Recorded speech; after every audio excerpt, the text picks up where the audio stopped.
Hi everyone, good morning. Isang maulang araw dito sa SM Clark. So, alam niyo na, galing ako ng Baker's Jam to try their latest pastry. Yung Ovaltine nila. Ovaltine Caramel. Ayan. Tapos yung Ovaltine Matcha. Tsaka yung kanilang yung Dubai Chewy Cookie na napakalaki. Ayan, laki. Let's try the first one. Matcha. Matcha. Okay. Nahangin kasi yung hair ko. Pakiganan na. Yan, pa-sweet pa dahil Valentine's Day.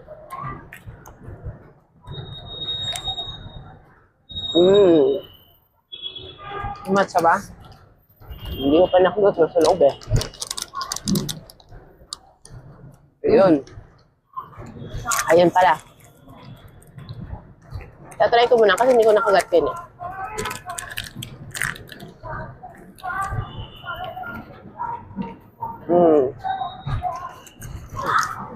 Ano to?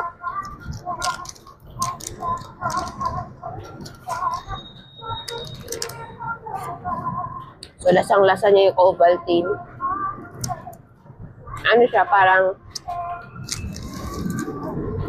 Daco croissant yung datingan. Next. Ano to? Ito yung caramel. Ako na lang. Ikaw naman ang una. Mas malaki kang kumagat eh. Yan. Para ano, kasi ako sa gitna. Hindi ko na ano nito.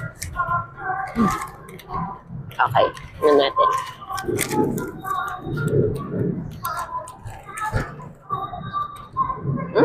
Ehe.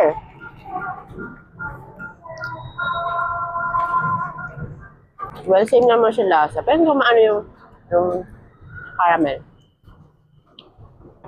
Very chocolatey yung croissant niya, no?